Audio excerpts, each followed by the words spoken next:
ঈদ উল আজহা মুসলিমদের অন্যতম বড় ধর্মীয় উৎসব। এই উৎসবের মূল উদ্দেশ্য আল্লাহর সন্তুষ্টির জন্য কোরবানি। তবে পৃথিবীর বিভিন্ন দেশে মুসলমানদের মধ্যে কোরবানির পশু নির্বাচনে ভিন্নতা দেখা যায়। চলুন দেখে নেই দেশে দেশে কোরবানির পশু নির্বাচনের বৈচিত্র্য। মধ্যপ্রাচ্যের দেশ সৌদি আরবে হজের শেষ দিনে কোরবানি দেওয়া হয় বাধ্যতামূলকভাবে, তাই এখানে কোরবানির সংখ্যা সবচেয়ে বেশি।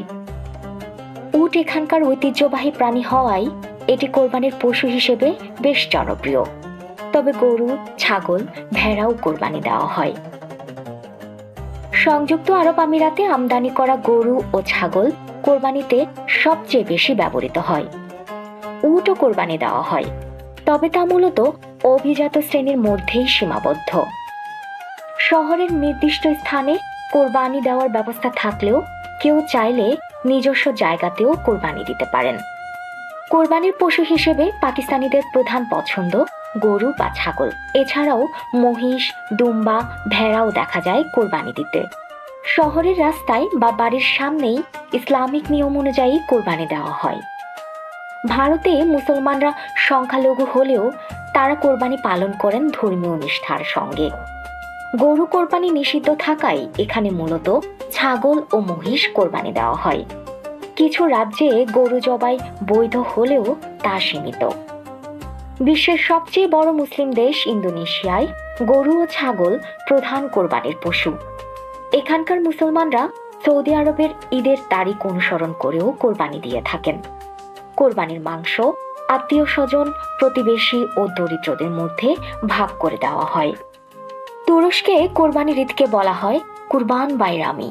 তুর্কিরা সাধারণত গরু, ছাগল ও ভেড়া কোরবানি করেন এবং বেশিরভাগ ক্ষেত্রে কসাইখানায় গিয়ে কোরবানির যাবতীয় কর্মযজ্ঞ সম্পন্ন করা হয়।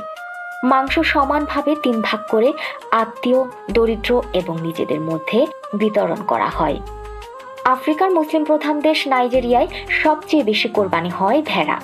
কোরবানির দিনটিতে সেখানকার মানুষ ঘোড়ায় চড়ে দুর্বার নামক এক অনুষ্ঠানে অংশ নেন। নতুন জামা পরে সবাই উৎসব মুখর পরিবেশে ঈদ উদযাপন করেন। বাংলাদেশে কোরবানির জন্য সবচেয়ে বেশি জনপ্রিয় পশু হলো গরু, এরপর ছাগল এবং কিছু ক্ষেত্রে মহিষ। এখানে পশুগুলোর বাহারি নামকরণ করা হয় নবাব, বাহাদুর কিংবা জনপ্রিয় অভিনেতাদের নামে। শহরে নির্ধারিত স্থান থাকলেও অনেকেই বাড়ির সামনেই কোরবানি দেন। ঈদ উল আজহা সারা বিশ্বের মুসলিমদের জন্য একটি আনন্দময় ও আত্মত্যাগের দিন। পশুর ভিন্নতা থাকলেও উৎসবের মূল চেতনা, ভক্তি, ত্যাগ ও সাম্যের বাণী একই থাকে প্রতিটি মুসলিম হৃদয়ে।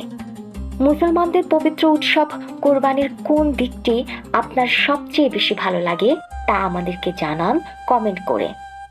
জানাতে পারেন আপনার কোনো অনুভূতির কথাও। ভিডিওটি ভালো লাগলে অবশ্যই লাইক করুন, কমেন্ট করুন, শেয়ার করুন, সাথেই থাকুন।